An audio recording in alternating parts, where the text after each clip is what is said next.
Hello readers and writers, I'm MJ and today it's time for my November wrap-up.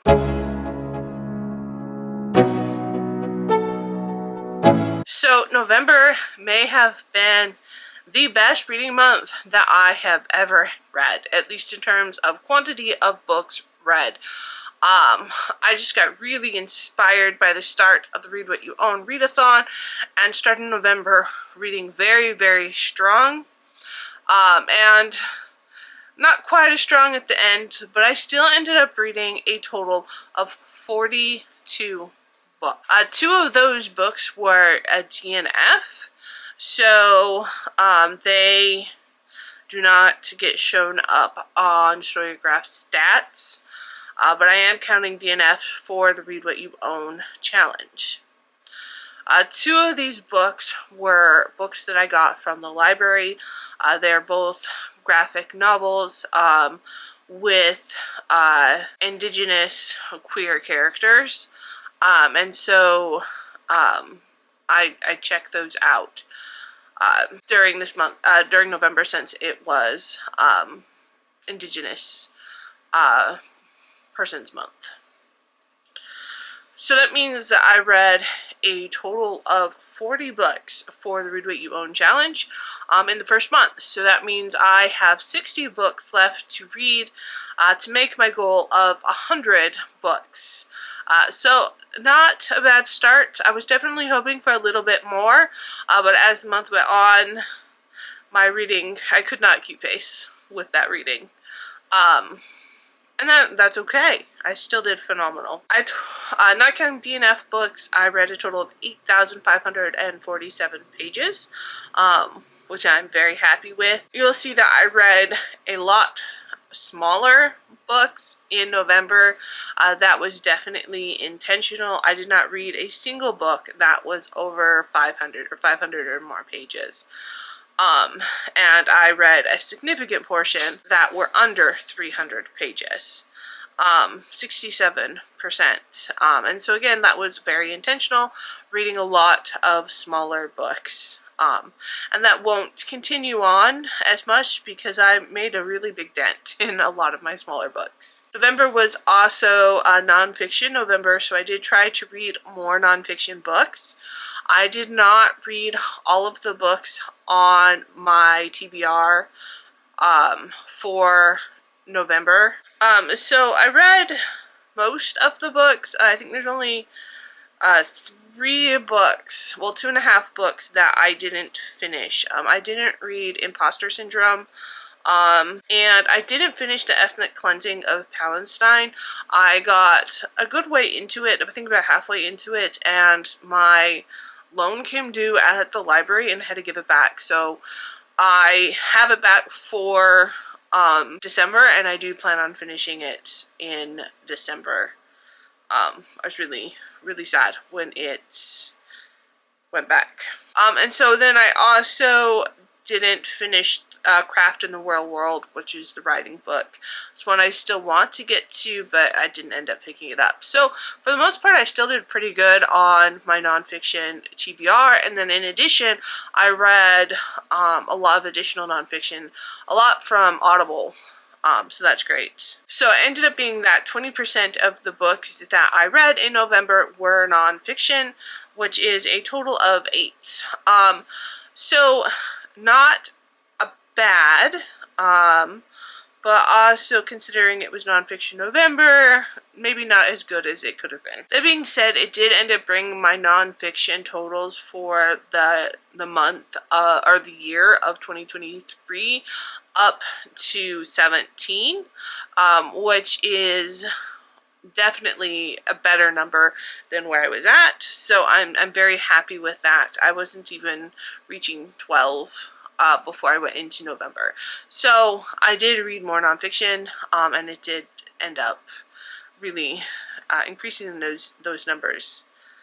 So I'm happy about that. My most read genre is young adult, and that is because I was trying to read a lot of the smaller books off of my shelf, and YA books just tend to read faster. Also trying to clear them off so that I don't have as many on my TBR shelf, to be honest.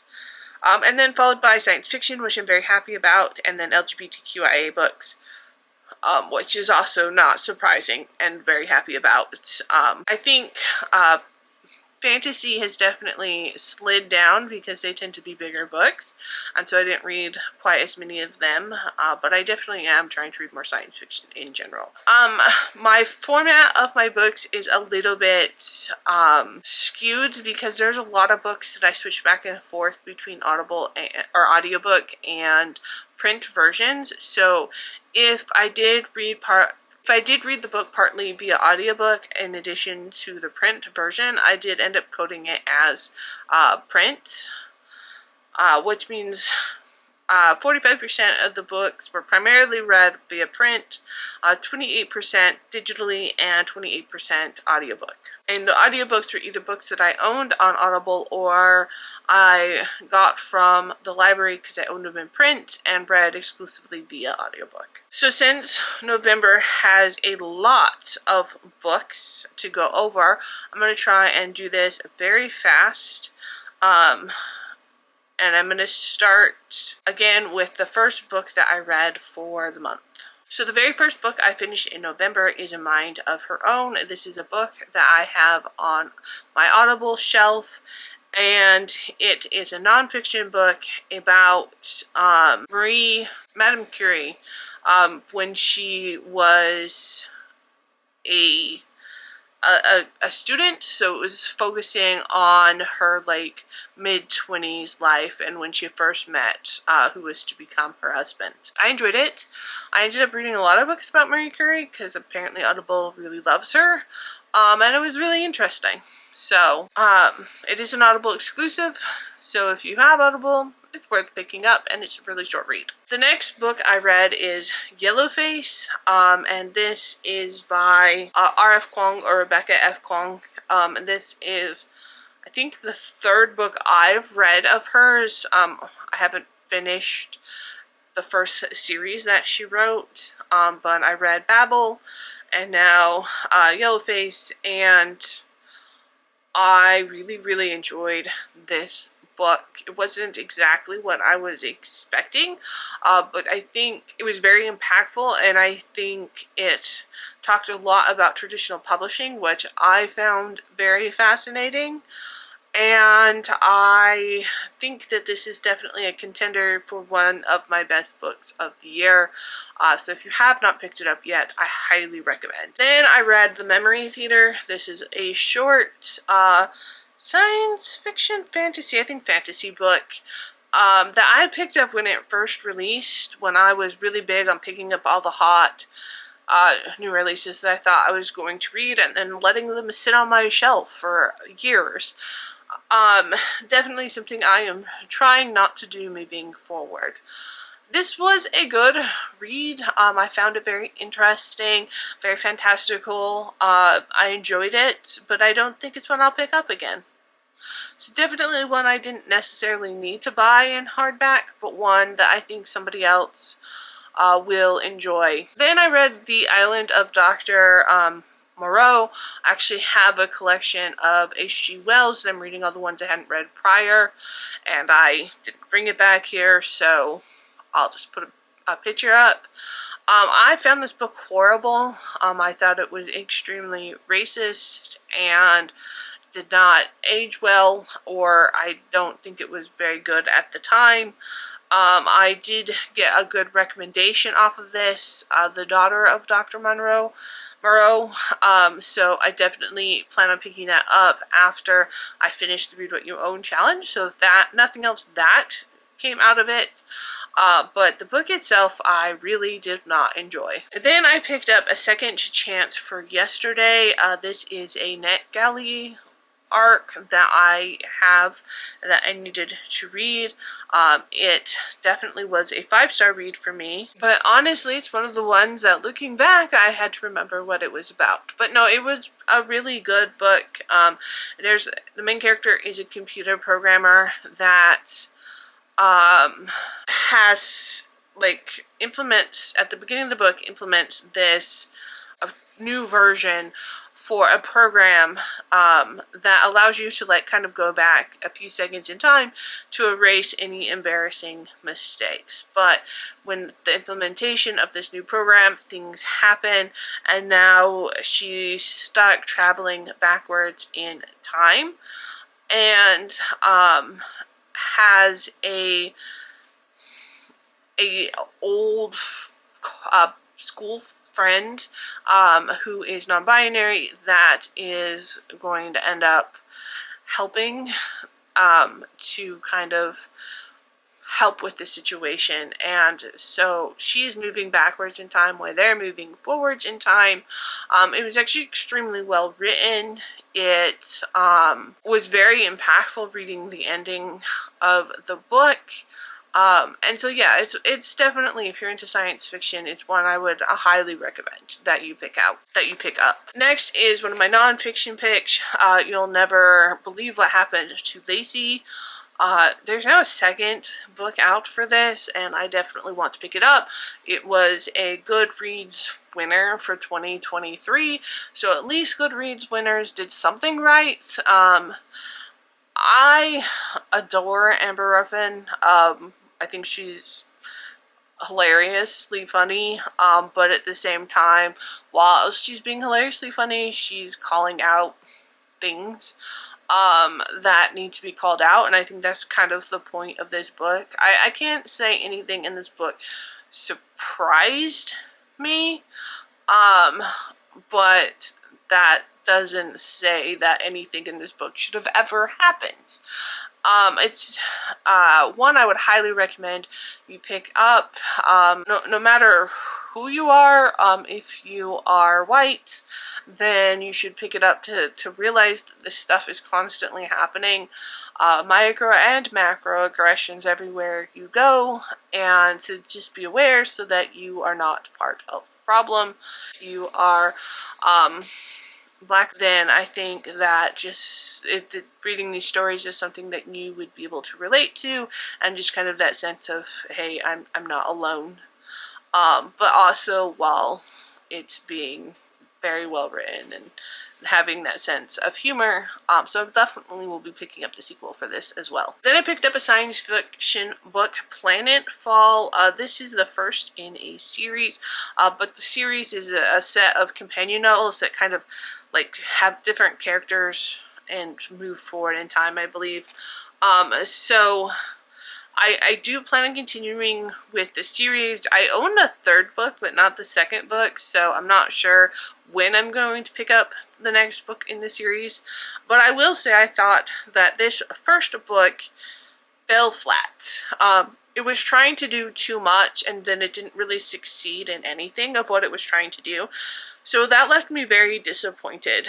I think if it would have just focused down on like one or two things, it could have been really good. And I do have hope that continuing in the series, it will do better for that, which is why I'm going to continue.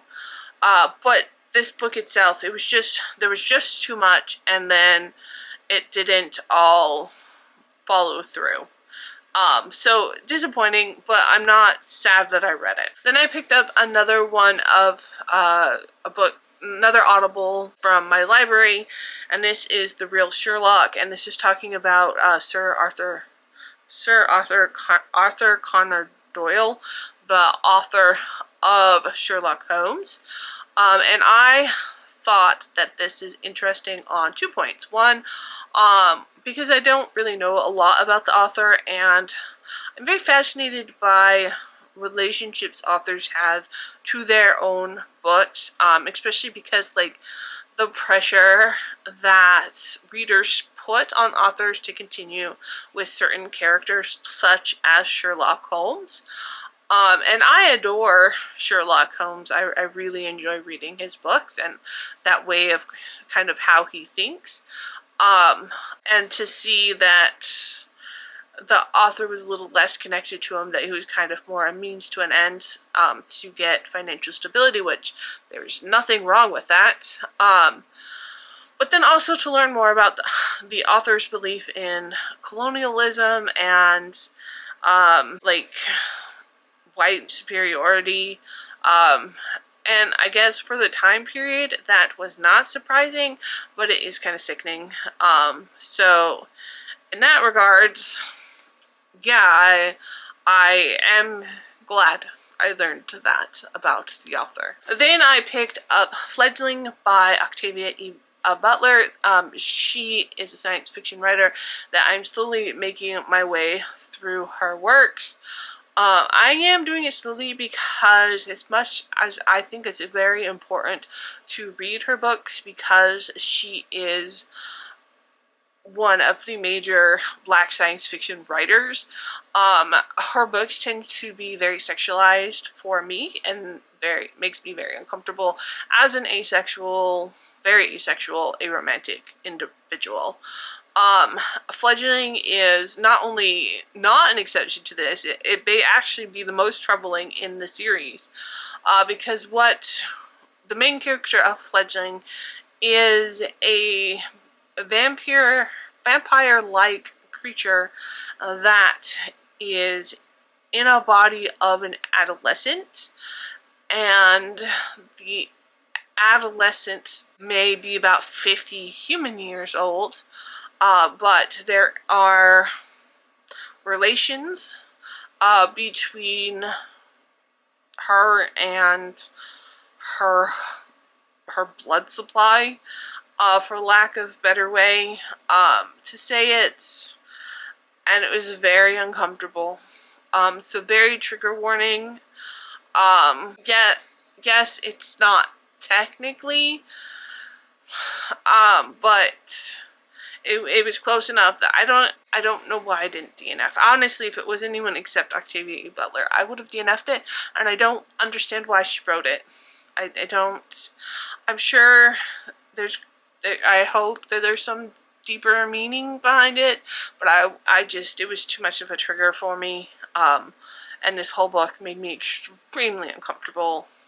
So I can't recommend anyone pick this up, although I know not everyone will have the same problems with the books that I personally do. Okay, then I went back to H.G. Wells, and I'm still not sure why, but I read The First Men in the Moon, and this book was partly just dumb. It did leave me wondering how much we've learned about science, how much we knew 100 and some odd years ago, and then how much we've learned since then. And that part of it was interesting, and just kind of seeing how science used to be used back in science fiction, again, 100 and some odd years ago, and what readers are going to be thinking about science fiction 100 years into the future, which again, as a science fiction author, that aspect of it really does fascinate me, but it's still that very old school white male science fiction. Then I picked up The Compound, and this is a YA book about a family trapped in a compound because of nuclear war, and so they're living in this compound, and there's the secret that is not being talked about, and eventually comes out at the end of the book. It is both very twisted, but then doesn't like double down on the twistedness, so I'm very conflicted about it. Personally, props out to everyone who absolutely loved this book, but I felt it almost went too far for a YA novel, but then also like not far enough for, like, if you're gonna start something that dark and that twisted, to just drop it, what's the point at that point? And that's kind of what I was left with this book, is like, what was the point of it? And so, yeah, I mean, it definitely was not for me, and all props to everyone who enjoys it.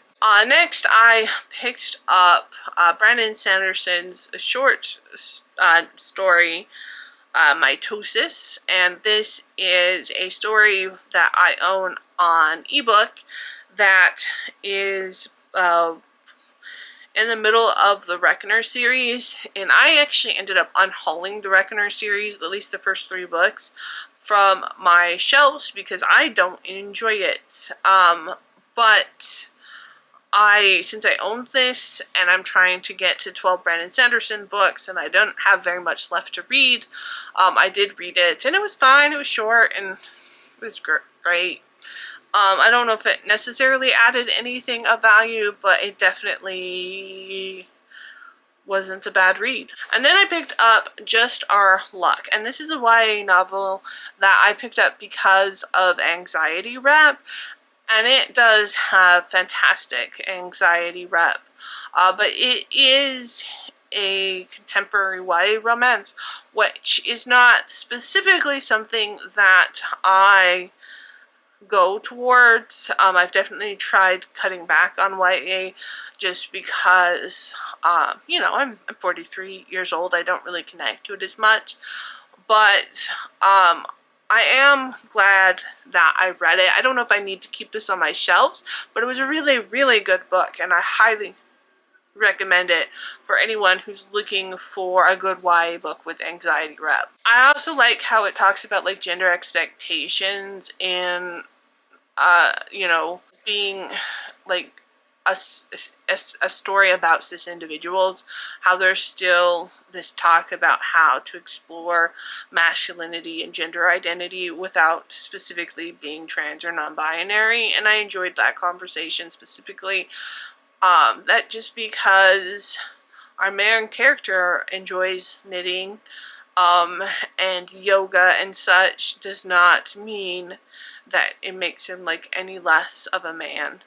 Also, it has Greek rep in it, which is not something that I personally have read a lot of, and so I definitely really enjoyed that. There's a lot of Greek culture in it, so that was fantastic.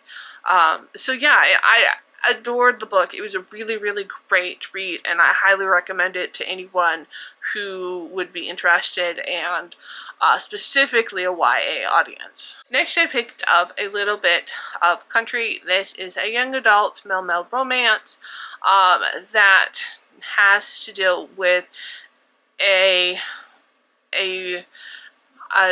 young man from Illinois who wants to make it big as a country star, and another young man who is, I believe it's in Tennessee, who is the grandson of a country musician that had a huge scandal with her, and so they don't really talk about country music per se, but the person that they had the scandal with has a huge, massive amusement park, and they both end up working there and meeting there and start a relationship. And again, I'm not too into YA, but I really liked how this was done. I'm really glad I picked it up. I don't think you read a lot of queer Western country by books, and it definitely had that, and I loved how it was handled, their relationship coming out, the transition. I think it had some really, really great conversations, and how those conversations were made, how those conversations were handled. I thought it was just fantastic. Also, the main conflict in the story, how that was handled, I don't want to give spoilers, but also fantastic. And then just like how it ended, I really, really enjoyed this book. I mean, I will not be keeping it on my shelves because I'm not really keeping YA on it, but I am glad I picked it up and read it, and it's definitely worth a read. So I highly recommend you check it out if you're the least bit interested. And then I picked up A Woman of the World, and this was another Audible non-fiction book that I picked up, and it was really weird. So it was written about the editor of Emily Dickinson's poems, but I guess there's a lot of conflict about that, and the editor may not be the most reliable narrator or such. I think it was just way too short for what it was trying to do. And so then I was left really confused. I think if you have a better background of the conflict behind Emily Dickinson poems, that it would make more sense. But since I did not, I ended up like Googling or searching after and reading a little bit more about the situation. But then I was left really confused with this editor's point of view, like her actual role in it, and like, is she a reliable narrator or is she just misunderstood? And I'm sure part of that is just how history sees her, and maybe that was the point of this, but I was really confused. I do like that it does show polyamorous relationships are not like this new phenomenon, that they have existed in our society for a long time, and that even though people have not, like, are just as disproving as a whole our society now as they were then, that they were still existing. And so that I thought was very interesting rep to find in it. But yeah, it was an interesting book to pick up. Then I picked up The Name Bearer, and this is an indie book that I got from Rainbow Crate that had it had Latinx representation in it. It was an interesting book. I enjoyed reading it. I enjoyed the representation in it. I thought that maybe the plot could have been a little smoother, and a little less all over the place. I'm not sure I'm going to continue on with this series. I know Rainbow Crate just released the sequel, which is one of the reasons why I wanted to make sure to pick it up. But I'm trying not to purchase new books. I decided definitely not to purchase that. So if I do continue with it, it will most likely be in ebook format. Which I'm not, like, I enjoyed it, I'm not opposed to it. And I would like to see where the author has grown since their debut novel. Very interested in that. In here there was a short story, La Ladroncita, and I'm sorry for completely butchering that. And I really enjoyed the short story, I think, more than I enjoyed the novel. It was very focused. It's only like 40 pages long, and talks about one of the people in the school before the events of this book happen, and I thought it was definitely more condensed and the more sequence of events, and it made a lot more sense to me.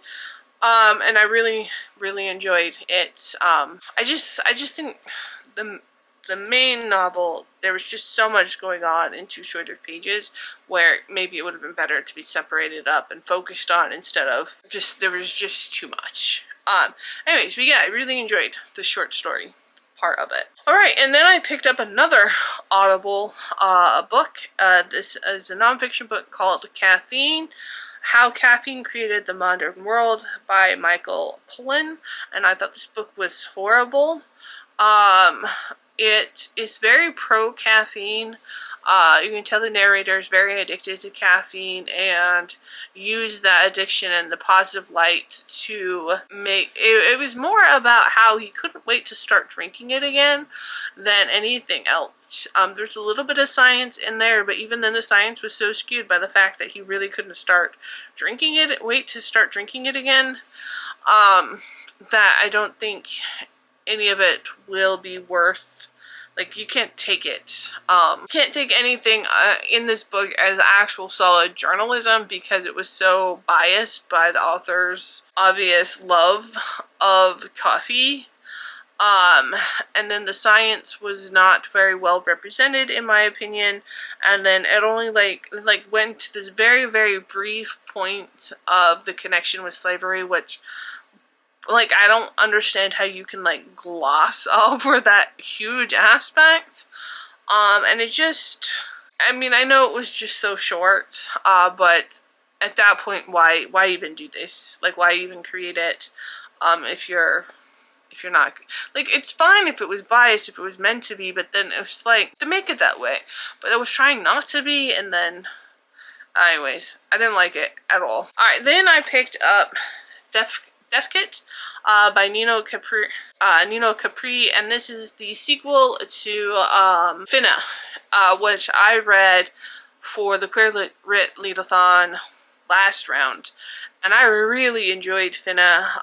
Basically, they work in an IKEA-like setting, and this Death Kit is specifically looking at one of the side characters in Finna, and kind of like looking at, well, the everyday employee that lives by the rule of the store, what are they really like, and it kind of goes into that more. And I think, I don't know, I think thinking back on it, I probably appreciate it more than when I was reading it, because there is a lot of value into that narration and what was created in here.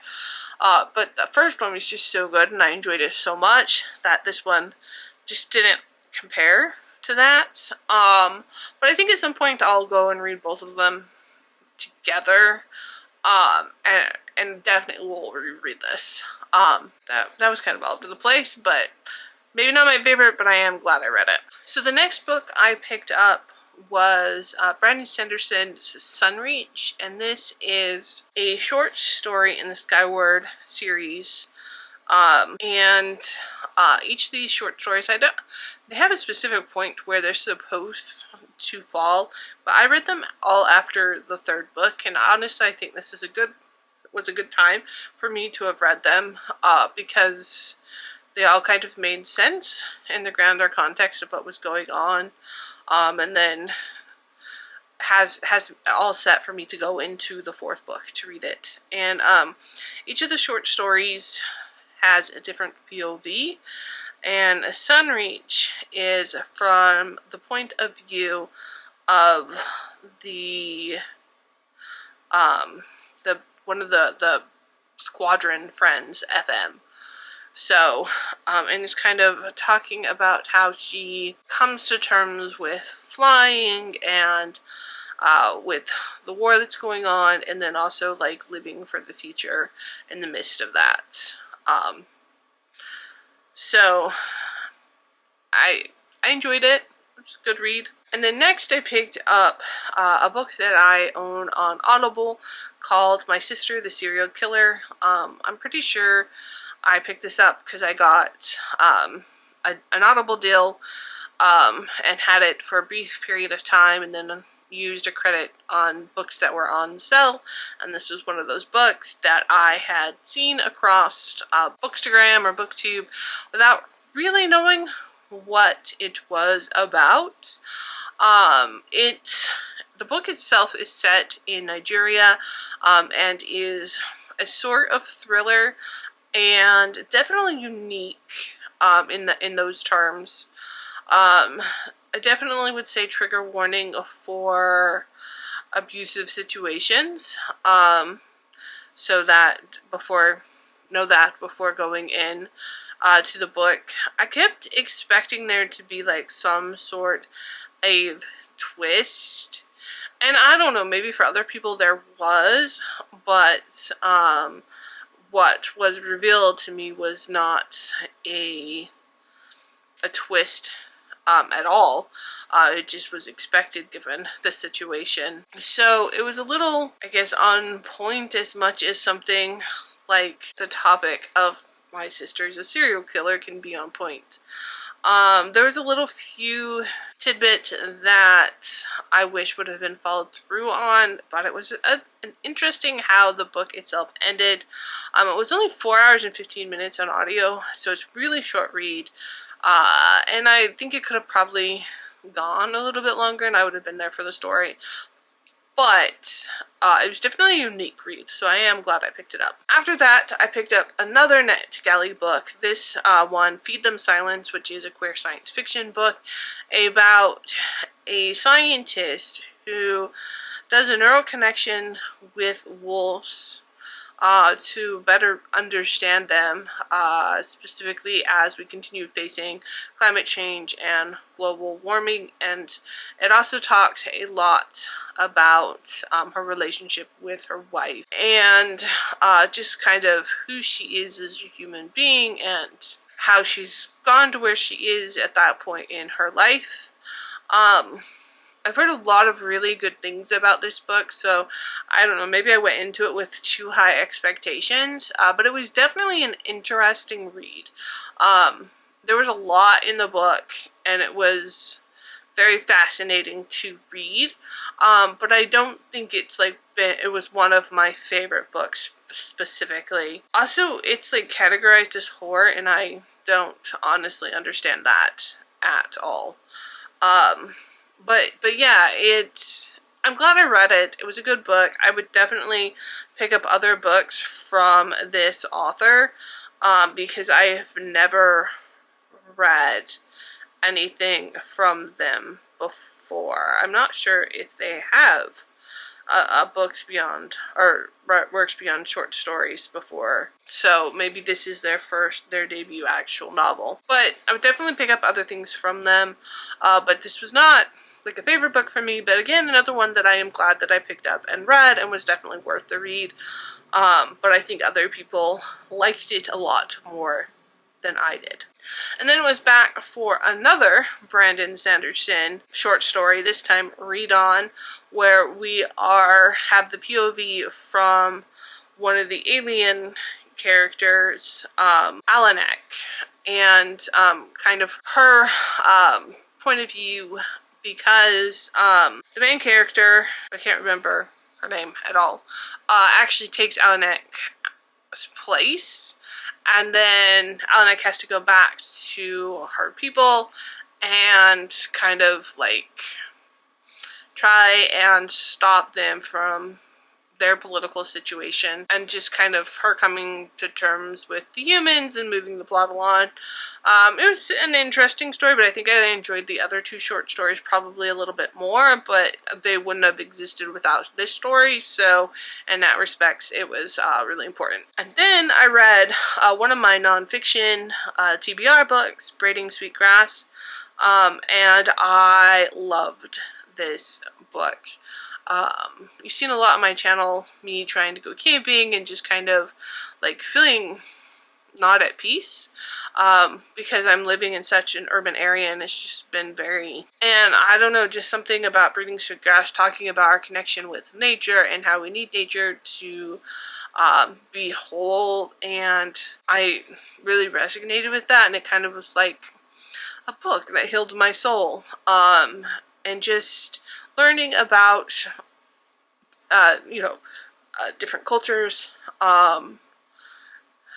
and seeing the author also learning about her own culture, that I really, that was great. But also, the author, Robin Wall Kimmerer, is an ecologist, so she, is a scientist in regards to nature, and then also learning indigenous nature as well, and that just hearing about that and just seeing how we can be better and live closer to nature and just do better as human beings. I really appreciated that.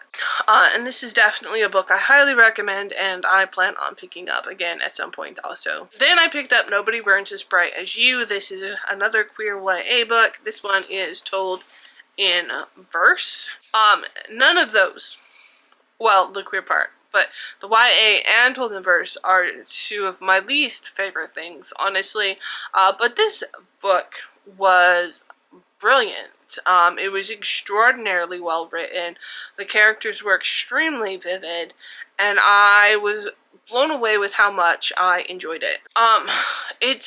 The people in this book are very messy, just in the way that people are, very complicated, and just especially when it's also coming of age queer, and coming of age Black as well, and just having all those identities and society pressing it on each other, but also like just each other kind of like as well. I don't know. I'm not doing a very good job of explaining this book. But it was just fantastically written. The characters were extremely vivid, and I was definitely very connected with them. I think there is probably a lot of people that this will really resonate with. But it was spectacularly written and very well done. And then I picked up another Audible book. This one, Feeding the Dragon, which is by Sharon Washington and narrated by Sharon Washington, and it's kind of just an autobiography of her life.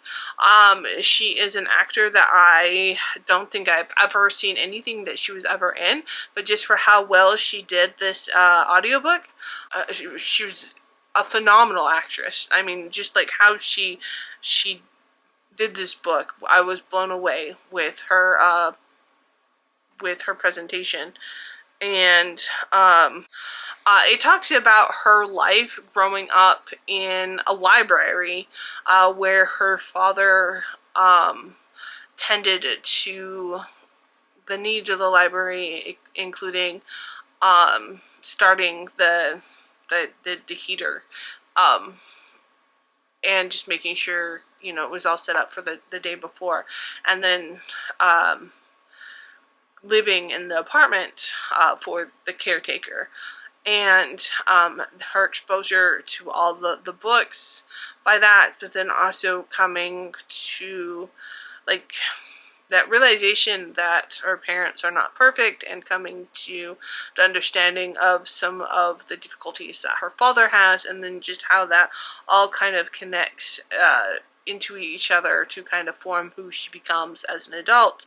I guess this has been turned into a play, which I would hands down go and see.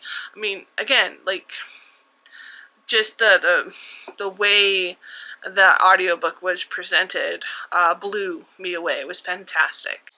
And then I read the last book, short story for Brandon Sanderson, Evershore, and this is one that the POV is done by Jorgen, and he's sitting there worried about his not quite girlfriend I won't spoil. He's worried about what's happening with her, while he's also trying to lead his squadron of fighters and kind of protect humanity. And it's a lot riding on a young man's shoulders. I thought this was probably the best of the stories. And I'm very excited of how it's leading into book 4, which I really can't wait to pick up. And that also is my 12th Brandon Sanderson book of this year, so I may pick up a book in December, but maybe not, because that locks in my 12 and 12 for Brandon Sanderson. Never mind. As you walk on by, this is about a boy that wants his happily ever after. He wants, you know, the proposal of his dreams that is very queer, and just the to you know, to have an actual relationship while in high school. And so he ends up, after a promposal goes bad, he ends up hidden in a room in a party, and just kind of meets up there with a bunch of other people that are kind of avoiding the party for their own reasons, and then it kind of becomes like a queer Breakfast Club kind of story, and kind of bonds them in a way that they don't necessarily expect.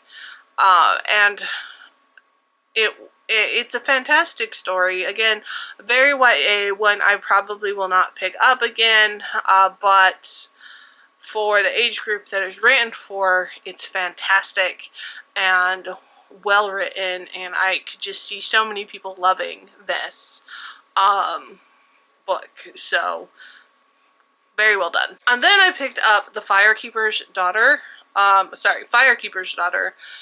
And this is one I picked up just because of all the hype, and then I didn't end up reading it because I kept thinking, like, I thought it was fantasy, and then it's not. I heard it was contemporary or historical, but it's actually not. It is contemporary fiction. But I finally picked it up for November because it is an Indigenous story, and I'm so glad I did. Yes, it is YA, but it's one of those YA books that is also like adult. There's nothing to say, like, it's not nothing to say that it isn't YA, but it has a grasp well beyond just the typical YA, and I think it's one of those stories that can relate beyond ages, even though the main character is young, starting the first year of her high school career. So much happens to her, and there's so much that's going on. Before I hit 100 pages, honestly, I was bawling. I was that invested in the story and in what was happening. But yes, the story is extremely emotional and extremely impactful. But it also is about joy, and I appreciate that you can sit and talk about the hard parts of an identity, but then also talk about the joy of it. And that's something I try to do as a writer, and it's definitely something that was done in The Firekeeper's Daughter. There is a sequel to this out, and I absolutely plan on picking it up for my shelves, because this book is just, it was absolutely fantastic. I loved it, even though I didn't think I would when I first started reading it, because it started out as like a YA hockey love romance, and it just went anywhere but from there. So much, even just talking about it, all of it, is coming back to me. Then I picked up Surviving the City. This is the first graphic novel in his series. I picked it up because I wanted some Indigenous books specifically that talk about Two Spirits, and this is one. I added some others to a list to pick up later, but this is one that I could get from Hoopla and read fairly fast. This does not count towards my Read What You Own challenge. I don't think the author is Two Spirits. Potentially they're queer, I don't know. But they do. The first book itself doesn't really talk a lot about that. It talks about growing up in an Indigenous household, and some of the culture, as well as like different perspectives based upon like your stability within your family. And then in the second book, which I read also, From the Roots Up, the main character are still following, and they end up identifying more as two spirits in this book, and just kind of evolving, and then also start having a relationship, and just kind of becomes more queer. And just after school, they have a community event where they sit and talk about their cultural heritage, and a lot of this book takes place in that. And what I really like is, one, that even though like a newer kid coming to the school doesn't have the same tribe, he's still just as included as the students that are from a more local tribe. And then also that as this main character doesn't feel as accepted, the leader of the group takes a step back and looks at her own bias, and kind of like learns what their own history is, because so much of Indigenous culture has been lost because of white colonization, forcefully lost. And just like, It was just it's a very sweet story. I will absolutely be following along with the graphic novels as they are continued to be released, and highly recommend that you pick it up. Then I picked up a short story, The Blessing of Vampires, and this is by Deanne Bryn. This is a short story to the How to Date a Vampire, The Vampire's Guide to Dating. And the second book, okay, the series is called The Guide for Dating a Vampire. The first book is How to Fall in Love. I don't know. But this is like 2.5. So I haven't finished the second book. I started it and then never finished. I need to pick it up. But I like the second book because it is Own Voice for Autism Rep. And technically this short story does follow those same characters. So it technically has Autism Rep in it, although it's not named or mentioned at any point in the story. So even though technically it is, it's not like a predominant part of, or a part of the story. But it was just a short little story talking about culture and heritage and such, specifically in regards to vampires. So yeah, that was interesting. Then I picked up Paperwhite, and this is a book about eating disorders, so huge trigger there. I picked this up because of a BookTube channel that no longer exists anymore. Highly recommend. Picked it up years ago and then just had it sat on my shelf. One, because I knew it was going to be emotional. And it was, absolutely. If you have an eating disorder or eating disorders is a trigger, I'll be very forewarned going into this book. But it was also beautifully fantastic, extremely emotional, but also like, it was just extremely well written. I love how the story goes, but also I love the mental health rep in it. Just how centers are talked about. I just kind of like the acceptance that was received. It's definitely a very positive mental health experience. Not all of them are like that, but they all should be like that. And very, very good read. Then I picked up another Audible short, The Half-Life of Marie Curie, and this is talking about Marie Curie's later in her life, where she her husband has already died, and she's in line for her second Nobel Prize, but apparently she had a fling with a married dude who was going to divorce his wife for her, and then of course she got all the scandal on her and he had none of it. And just kind of talking about women scientists. So this is also narrated by Kate McGrew, who plays Catherine Janeway in Star Trek. So she actually narrates another mathematician, a female mathematician scientist, who was friends with Marie Curie, and so you get both their different perspectives, and it was fascinating. Talk about feminism in science, but also learn about both of their lives, and honestly, it was an excellent read. I'm really glad I picked it up. And then I picked up Mythics Revealed. This is a book that was given to me. It's an indie release, science fiction book about mythics. It's one of those books, again, it was just, there's just too much was tackled in this book, and it just was a little too wishy-washy. Like, the plot went everywhere instead of sticking to a point and going with it. It just kind of went a little bit all over the place, and there was just a little bit too much in here. It was fine. I mean, if it interests you, then it's worth picking up. There's definitely, I wouldn't say don't read it. There are a little grammar things that I picked up on that were questionable. And if I'm picking up on grammar when I'm not in editing mode, then that's a huge red flag right there.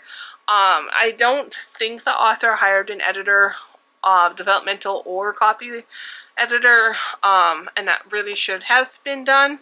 I think from their acknowledgements, they really just had one beta reader, and that's just not enough. I think with a little bit more time and attention, they could have made a more solid book. But the contents of what it were about just honestly really didn't interest me.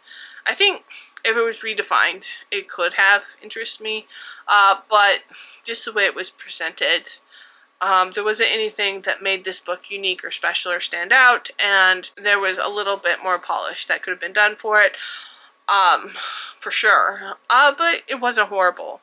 So there's that. And then another nonfiction read, The Brain. This was on my TBR to pick up. And if you ever wanted to know about the brain, but you're too intimidated because it's definitely a very complex organ, this is a great book to pick up. It's like a non-scientific science book. I love the brain. I learned about it in multiple classes as an undergrad psychology, and then also graduate level neuropsychology. It's definitely a fascination of mine. So there's not anything specifically new in this book. For me, a little bit at the end of how some things were presented were intriguing, and I appreciated that. I potentially would go back to this for some story ideas, so I do plan on keeping it on my shelves, but nothing like too overwhelmingly scientific, but also being extremely accurate with my knowledge and understanding. The author is a neurologist, a well-known neurologist, so it's not surprising that it's accurate, but not everyone can make something so complex as the brain and make it understandable, make the science understandable and still maintain the science. And so I was really impressed with that. Be forewarned that there is, at the beginning of the book, a certain flag was used for shock value, and I think that was extremely in poor taste. And something else could have been used in its place. So definitely that is a trigger. I almost put it down at that point, but I kind of looked through it, and that really was the main questionable thing. But beyond using gendered pronouns, which I don't like, but unfortunately it's fairly common. But yeah, beyond that, excellent book if you want to know more about the brain. And then this is another book that I pre-ordered and then sat on my shelf forever. One of the Good Ones. It's one I have not seen a lot mentioned anywhere, and I'm not entirely sure why. This book is fantastic. Not exactly what I was expecting when I first picked it up, because it is a story of two sisters that are having to deal with the death of their other sister that died during a march for racial equality. Specifically a march protesting another death of an unarmed black man by police officers. And the sister dies as a result of being arrested at this protest. And then it becomes so much more to that, and I'm not going to go into it because I don't want to do any spoilers. I will say that the sister was a YouTuber, for a social justice YouTuber, and so the other two sisters kind of pick up, two sisters and two friends pick up her channel, and that is the most unrealistic part of it for me, that they're doing YouTube videos while traveling and having them edited like in no time at all, and I was like, if only. Anyways, but the story is very intriguing. There is queer rep in here. There's so much in here, and definitely is something that more people need to read this, and when you do, we need to talk about it. As the title suggests, you know, this is like one of the good ones, because in order to accept or to have empathy for a death of a black person, they have to be one of the good ones. And this kind of speaks to how much stress and pressure that puts on Black people, and also how ridiculous it is that people can't just be seen as being people for all of their aspects. And I think by the end of this book, I was very happy with how all of that was handled, and it's just, yeah, this is one that's going to keep on my shelves and one I will be picking up and reading again. I know, there's so much. We're getting near the end. Next book I picked up is Stars Hide Your Fires, and this is another YA LGBTQIA book.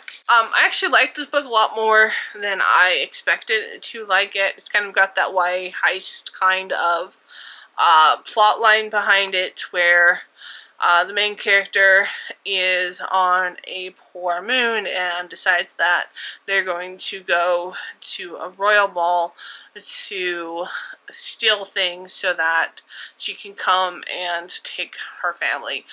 There's a little bit more to it. It definitely goes beyond there, but I think that's a pretty common trope in YA fiction. I've seen quite a few books with it. I did enjoy it, though. I really liked how it was like what happened in the story. I really liked the twists and turns at the end. Definitely glad I picked it up. I thought it was extremely well written. I'm not sure I'm going to keep this one on my shelves just because I think I can find a home for it for someone who would absolutely fall in love with it. But I am glad I read it, and I did absolutely enjoy it. And I adore Charlie Jane Anders. I think she's a phenomenal science fiction writer, but I've had this book, 6 Months, 3 Days, and 5 Others, which is a collection of her short stories, and it's been sitting on my shelf for way too long, and I've picked up like all her other books since then, and have read them and just not picked this one up. So I finally picked it up, and I knew half the stories in it. So I'm guessing that they were republished in other volumes. But the other half I didn't know, so it was a weird read. Because I didn't know if when I went to start a story, I didn't know if I would know the story or not.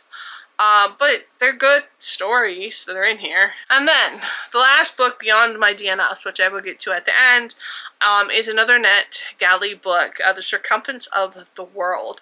And this book is weird. That's all I got for you. It was, if you like really trippy science fiction, then sure, go ahead and I'll read this book, but it did not work for me at all. I almost put it down, even though it's really short. It's 256 pages, and I almost was like, why am I reading this? But I only stuck with it because it is a NetGalley book, and it being so short, I really don't want to DNF NetGalley books. But it didn't do it for me at all. Now, that being said, just because it didn't work for me doesn't mean it won't work for other people, because I'm sure some people will absolutely love it and love that kind of writing, and that is absolutely cool. If you like really trippy sci-fi, then I would highly recommend you check this out, but it didn't work for me. My 2 DNFs were An Abundance of Catherines by John Green.